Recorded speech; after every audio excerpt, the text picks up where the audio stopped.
Thank you for being with me. Chapter 19, From Degenerate Families to Sterilization.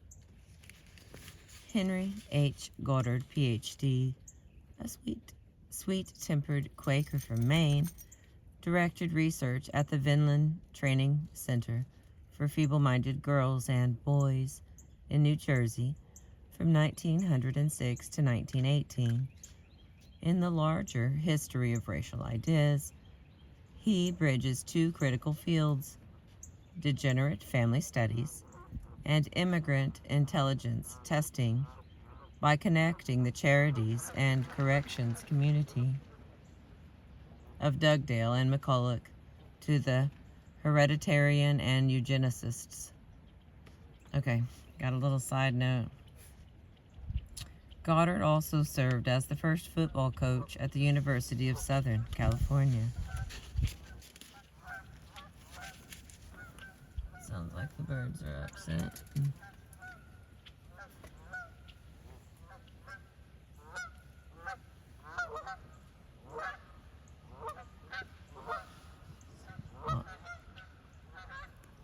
What going on there? A scholar and humanitarian, Goddard, from 1866 through 1957, received his doctorate from Clark University in 1899. And another side note, Clark, then headed by the psychologist G. Stanley Hall, was at its peak as an institution dedicated to the ideals of German scholarship. Franz Boas was leaving Clark as Goddard was receiving his doctorate. Like many of the men interested in race and heredity in the late 19th and early 20th centuries, Goddard was another Yankee who loved the outdoors.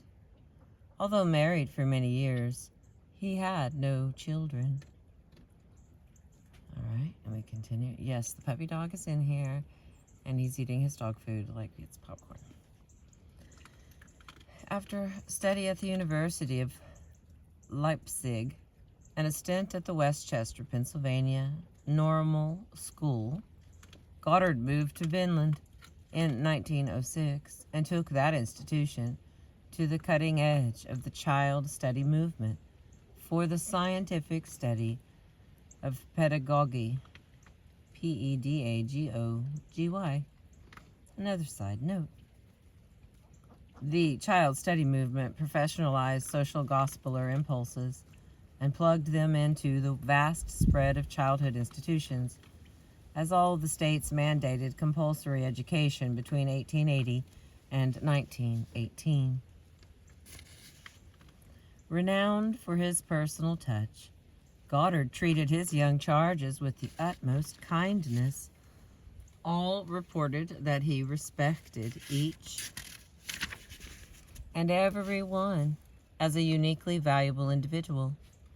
Goddard would therefore seem a most unlikely candidate to recommend a policy later associated with the Nazis. Even so, it is to Goddard and the Vinland School that this story leads.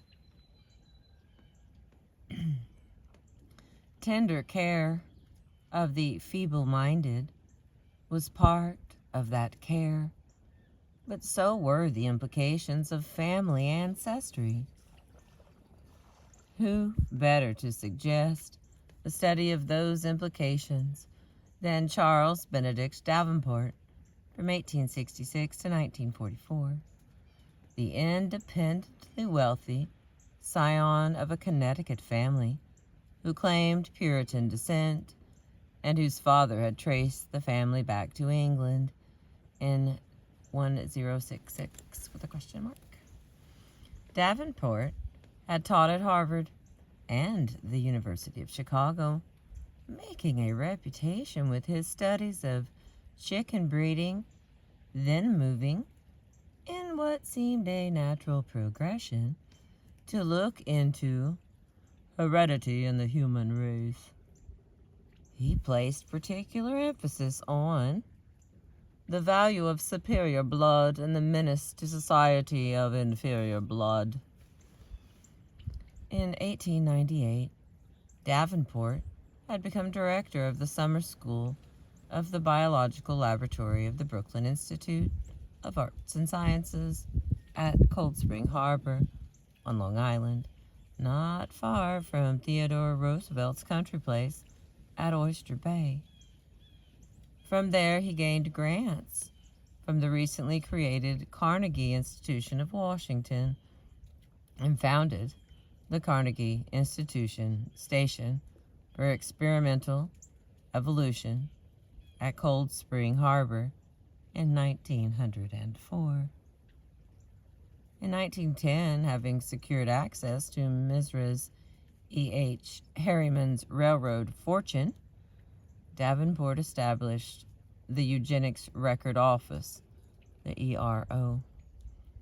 Between 1910 and 1918, the Harriman contribution to the ERO grew to $500,000. The Cold Spring Harbor Institution serves currently as a center of research on the human genome. Inspiration for such wide ambition came from London. As a bright young Harvard professor, Davenport in 1901 had visited Francis Galton, who lived from 1822 to 1911, the founding father of eugenics and a deep thinker on the matter of controlled human breeding. Galton had written Hereditary Genius, an Inquiry into Laws and Consequences in 1869, the urtext of eugenics tying heredity to social prominence or genius. In Inquiries into Human Faculty, 1883, Galton praised the founding study of heredity degeneracy for the Jukes. Galton had written Heredity, Genius, an Inquiry into Laws and Consequences. Oh, wait a minute, I already read that. Nowadays, Galton is remembered mainly as the founder of statistics, especially for his theory of correlations and statistical deviation recognized in the bell curve. But being a scholar of many interests, he also founded eugenics with his protege in mathematical statistics, Carl Pearson, an ardent eugenist in his own right, and another giant of 20th century statistics. Pearson, with his own example of degenerate families, mentions a certain bad stock as far back as 1680 that was still producing drunkenness, insanity, and physical breakdown.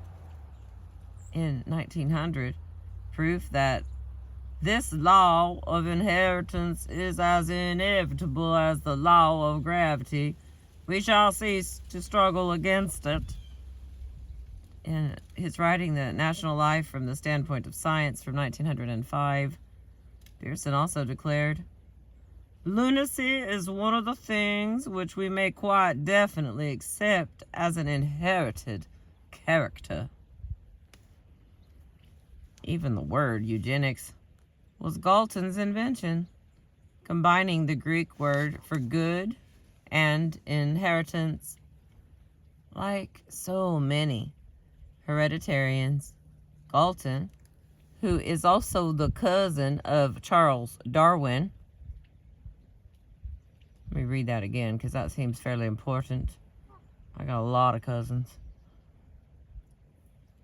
Even the word eugenics was Galton's invention, combining the Greek words for good and inheritance. Like so many hereditarians, Galton, the cousin of Charles Darwin, was independently wealthy.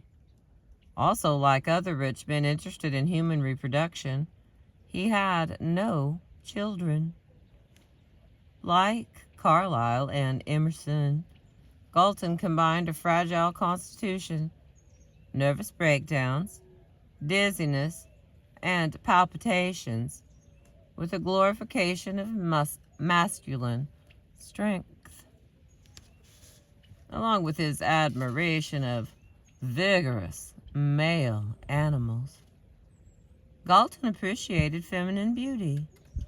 Traveling around Great Britain, he surreptitiously compiled a beauty map, locating the ugliest British women in industrial, working class, Celtic Scotland, and the most beautiful in wealthy Anglo-Saxon London.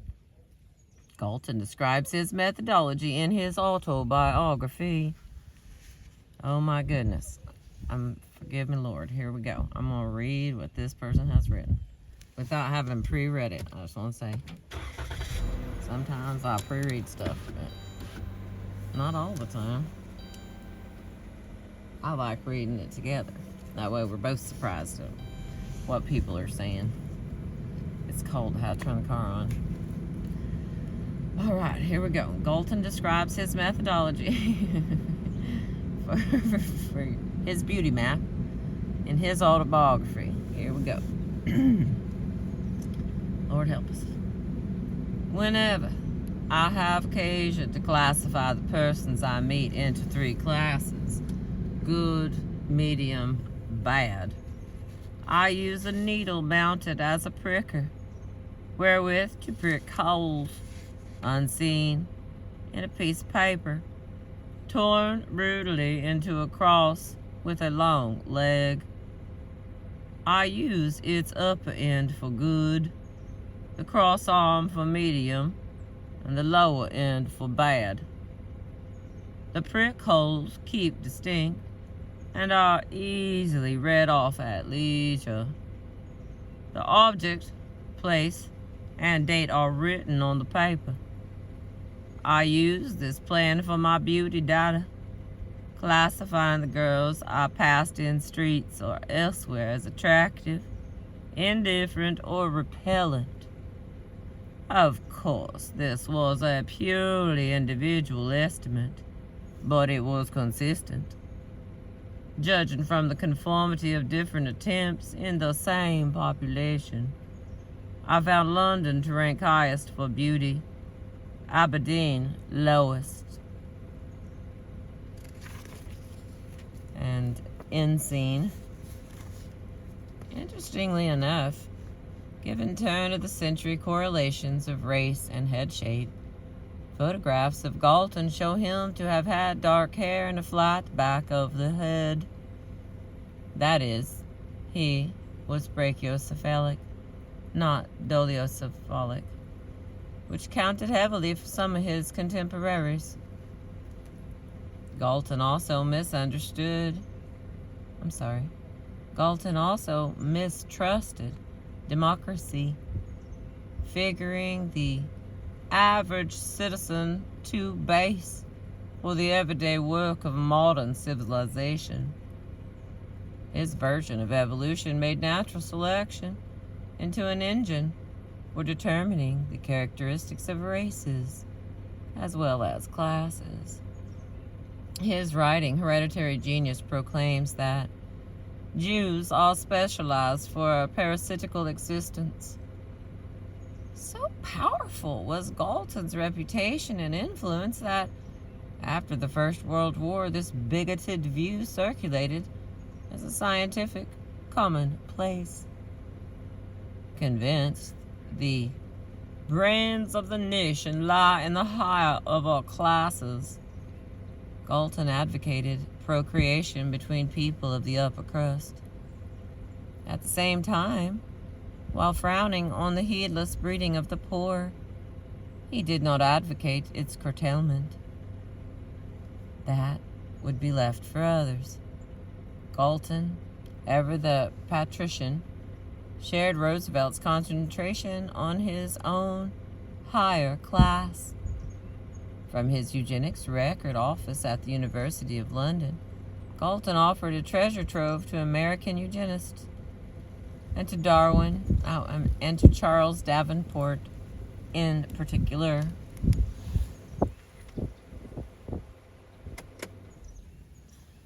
Not that Not that Galton and Davenport agreed totally with his ability to combine variables like regression and correlation analysis. Galton's theories of human heredity could take several factors into account at the same time.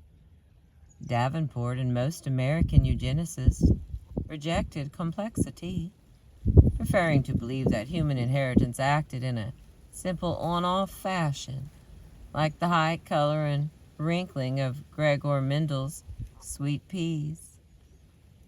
Intelligence could then be mapped and numbered along a single yardstick, allowing Davenport to speak of intelligence as a unit character or unit trait. In today's parlance, he saw intelligence as a single heritable gene. It followed that unit characters decreed an individual to be either normal or feeble-minded. Unit traits, which are genes, if you will, also determined shiftlessness, nomadism, or thalassophia, which is the love of the sea. Oh, that's cool. THALASSOPHILIA. Thalassophia. Sophilia. Love of the sea. All, as in the Degenerate family studies, heredity. Thalassophilia, Davenport thought, was a sex-linked recessive trait like color blindness, because he had always found it only in males. This kind of theorizing moved Carl Pearson to confide to Galton, "Our friend Davenport is not a clear, strong thinker." One cannot but wonder how Davenport would have correlated his weird category of thalassophilia with, say, shiftlessness.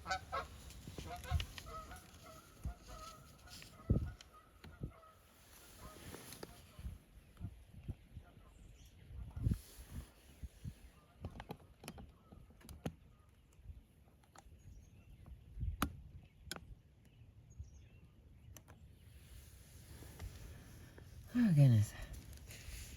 Galton and Davenport were creatures of their cultures. Class ruled Galton's Britain and his classification.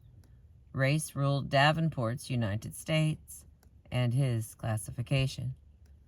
For Davenport, Poles, Irish, Italians, Hebrews, and others behaved differently, each according to their race.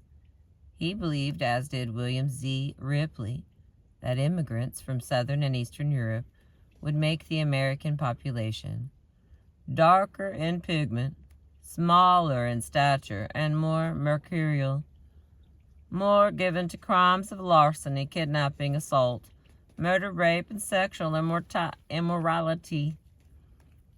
Davenport passed this twisted racial theory, co-opted in part from Francis Galton, to Henry Goddard in New Jersey at the Vinland Training School for Feeble-Minded Girls and Boys.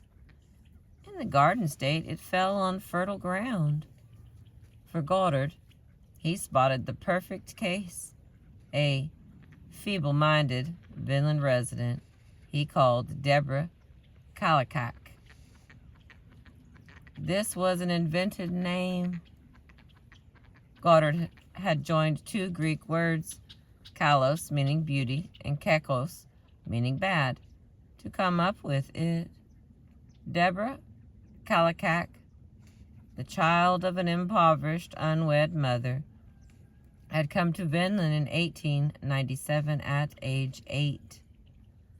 The child's progress was uneven. By age 23, she was a nice-looking young person, skilled in sewing, but slow in reading and writing. For Goddard, her skills were practically beside the point. She, and the thousands like her, represented a threat to the welfare of the races. Indeed, the great menace of someone like Deborah Kallikak lay in her normal, even attractive appearance, and the likelihood should she ever leave Vinland after her having sex, and consequently of bearing children. Once beyond institutional protection, she would at once become a prey to the designs of evil men or evil women, and would lead a life that would be vicious, immoral, and criminal. Goddard tested her on the Binet-Simon scale in 1910 and gave her a mental age of 9, low intelligence of moron grade, which he concluded would deprive her of moral judgment. The Binet-Simon intelligence tests are the second half of Goddard's contribution to the literature of the warfare of the cradle. He had discovered the work of the French researcher Alfred Binet and his associate Theodore Simon on a European trip in 1908. We got a little side note here. It's so cold. Roll the window out for a minute.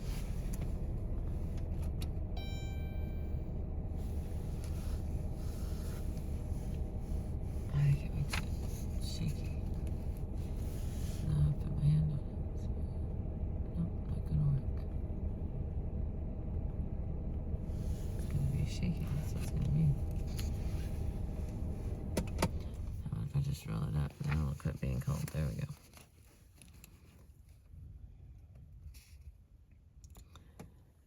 Okay, warfare of the cradle. He had discovered the work of the French researcher Alfred Binet and his associate Theodore Simon on a European trip in 1908.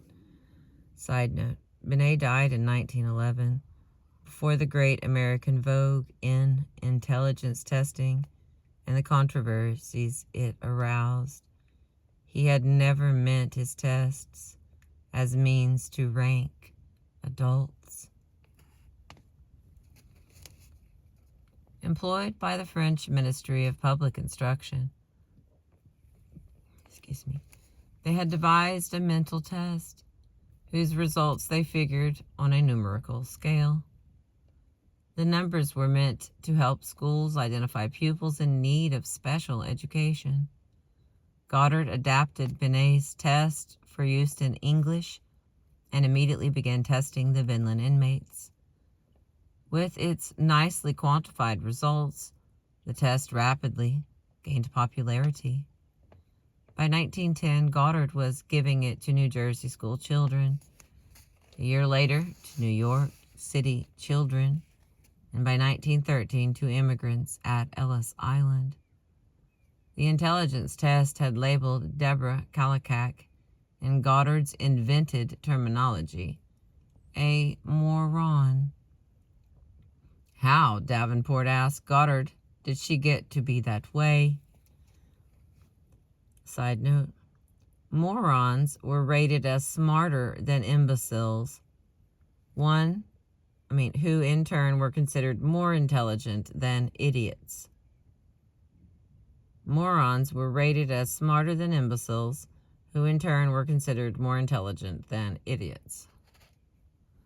That is very specific. I'll be throwing those words around incorrectly, I think. I know I have. All right, let's see, where are we? Goddard worked backward, tracing Deborah Kallikak's genealogy to the American Revolution. There he found 2 Kallikak families. One consisted of upstanding citizens with a marked tendency toward professional careers. They had married into the best families of New Jersey and produced nothing but good representative citizenship. There are doctors, lawyers, judges, educators, traders, landholders, in short, respectable citizens, men and women, prominent in every phase of social life. The other branch had produced Deborah Kallikak. Her family branch, some of 480 of them, included 36 illegitimate children, 33 sexually immoral persons, mostly prostitutes, 3 epileptics. Epilepsy was then considered hereditary. 82 dead babies, 3 criminals, and 8 keepers of House of Ill fame. Both branches descended from the same man, Martin Kallikak Sr., but from 2 different women. Therein lay the difference. The bad Kallikaks derived from Martin Kallikak's unmarried sex with a feeble-minded girl who worked in a tavern. Goddard's book, The Kallikak Family, appeared in 1912 to a fine critical reception and excellent sales. Social scientists heralded its importance, applauding the authenticity of its data and the correctness of the work. Side note, even early on, however, the book's positive reception contained a hint of reservation regarding Goddard's assumption that intelligence was a single Mendelian unit trait.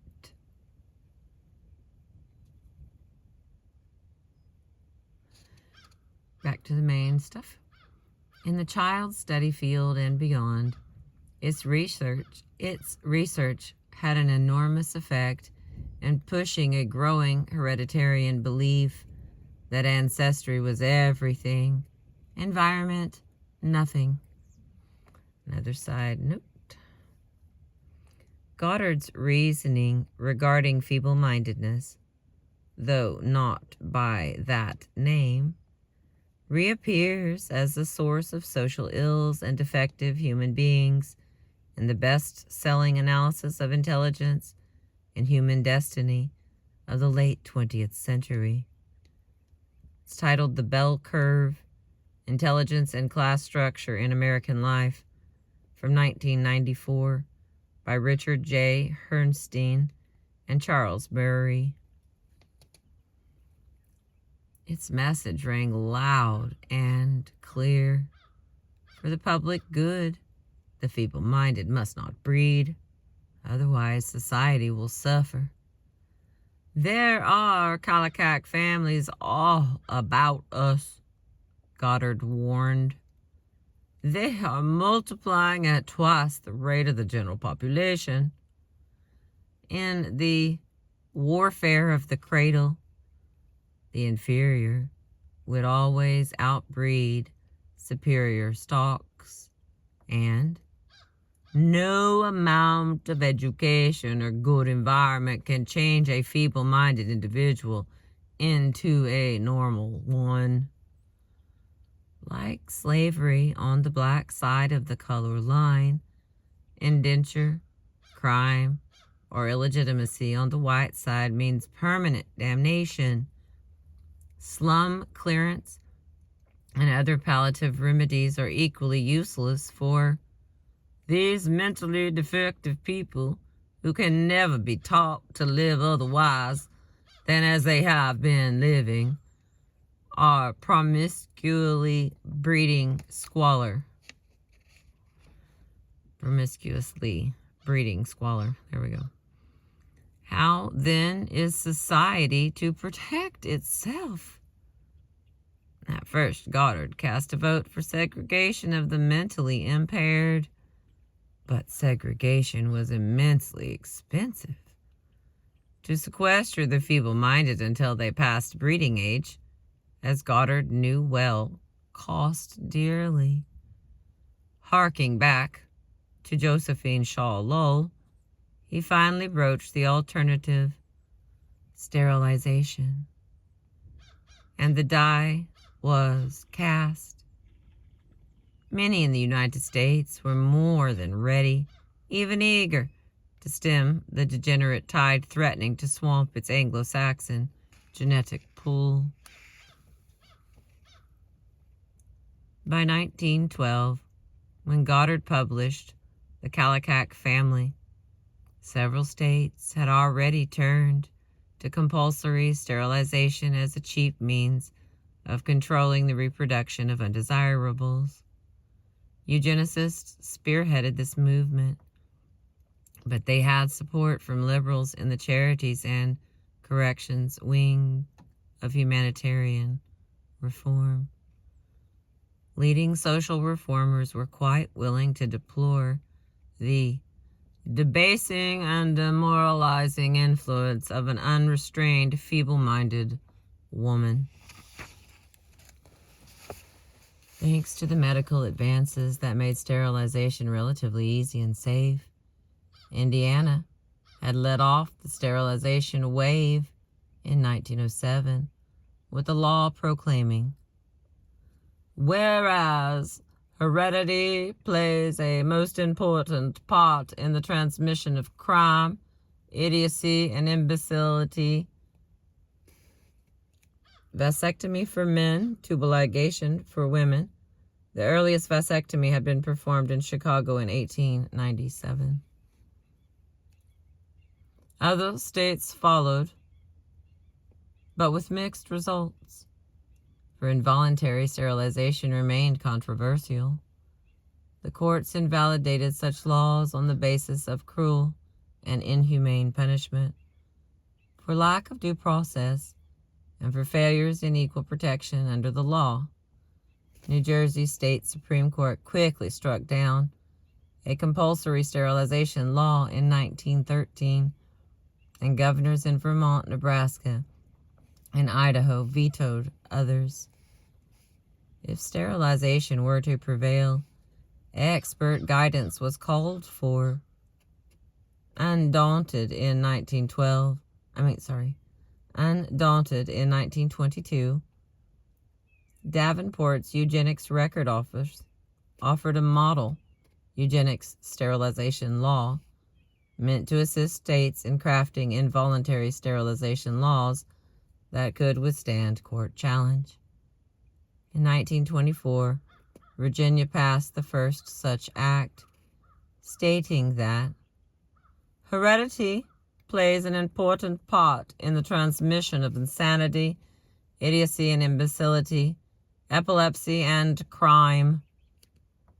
The court test that followed increased the visibility of degenerate families, and in light of the long-standing prejudice against poor white Southerners, gave degeneracy a poor and female Southern face. The first person slated for sterilization under Virginia's sterilization law was 18-year-old Carrie Buck. Here's her picture over here. Buck had not been accused of a crime. She was described as a pregnant, unmarried, feeble-minded daughter of an unmarried, feeble-minded mother, living in Virginia's state colony for epileptics and feeble-minded. Prominent eugenicists entered the case against her to halt the propagation of these people who belong to the shiftless, ignorant, and worthless class of antisocial whites of the South. The U.S. Supreme Court upheld Virginia's sterilization law 8-1, led by American law's eminence Grice, the 81-year-old Oliver Wendell Holmes, who wrote the majority opinion. Holmes accepted Goddard's argument that Buck's weaknesses were hereditary. He also agreed with the prevailing logic that criminals were born, not made, and that society could protect itself by preventing their birth. Holmes decreed it better for all the world if, instead of waiting to execute degenerate offspring for crime or to let them starve for their imbecility, society can prevent those who are manifestly unfit from continuing their kind. His famous conclusion 3 generations of imbeciles, enough, echoed throughout American law. The Associate Justice, former President William Howard Taft, and Louis D. Brandeis concurred, and so sterilization became settled law in many states, an acceptable means of dealing with people designated feeble-minded, especially of poor women of all races bearing children out of wedlock.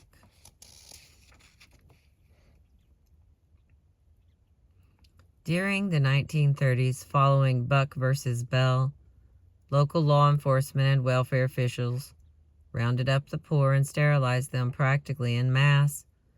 By 1968, some 65,000 Americans had been sterilized against their will, with California far in the lead and Virginia a distant second. Little side note. Between 1907 and 1956, 60,166 people had been sterilized as mentally deficient, insane, or epileptic. California led the way with 19,998. Virginia followed with 6,811. North Carolina was 4,777. Michigan with 3,597. And Kansas with 3,025. The American model eugenical sterilization law that had inspired Virginia's 1924 law also worked in Germany. On gaining power in 1933, National Socialists quickly enacted a law for the prevention of progeny with hereditary diseases, which included deafness and blindness, as well as mentally handicapped and chronic mental or physical illness. In Germany, as in the early 20th century United States, the prime targets of involuntary sterilization were poor people. Anglo-Saxon, Teutonic, or Nordic ancestry did not spare poor whites stigmatized as Jukes, Ishmaelites, Kalakaks, and Bucks. As it turned out, Carrie Buck represented an all too common case of personal vulnerability. At about age 8, she had been placed in a foster home. Some years later, a member of that family raped her. Pregnant as a result of the rape, she was sent to Virginia State Colony for epileptics and feeble-minded to be sterilized as soon as she gave birth. Primitive, haphazardly administered Stanford Binet intelligence test rated her and her mother as imbeciles, but as an adult, Carrie showed no signs of impairment. Against a backdrop of degenerate family studies demonizing poor white people, Carrie Buck's sterilization had resulted from sexual abuse, not mental weakness. Despite its promise of preventing social ills on the cheap, sterilization never attained total acceptance. Poor doubts over who should make such intimate decisions never subsided.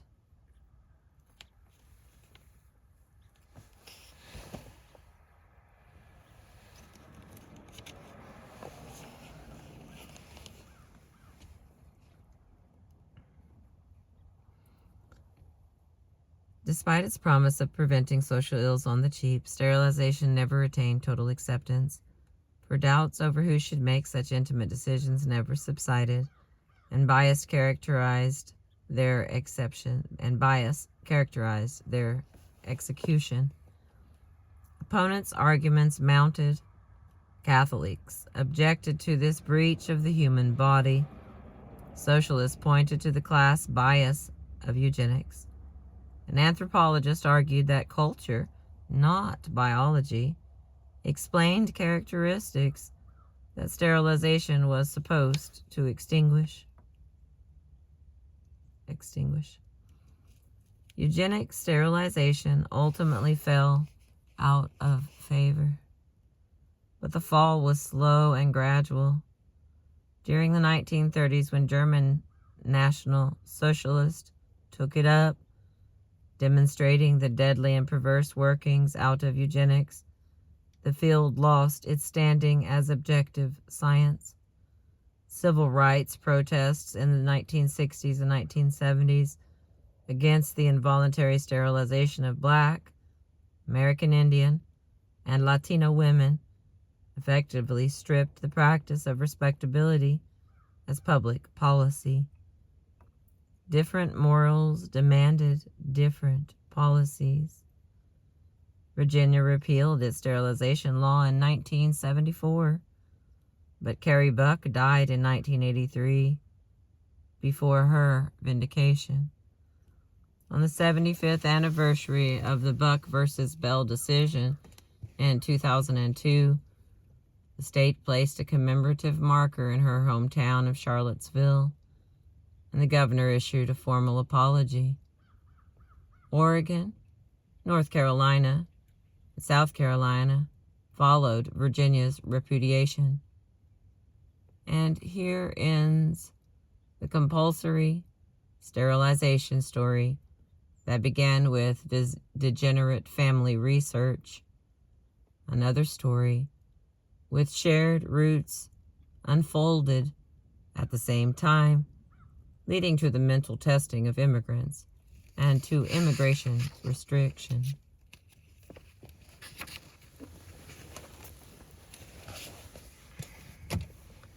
And that is the end of that chapter.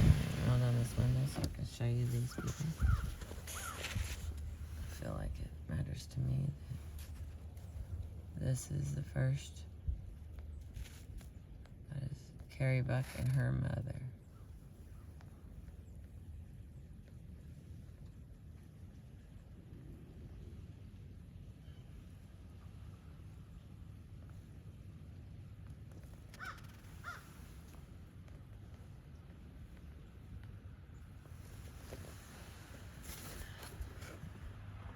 Just wow. That's what I gotta say about that. Wow. Thank you for being with me. I appreciate you. Thank you for letting me read my book to you. Seeing what we can all learn together. I appreciate you.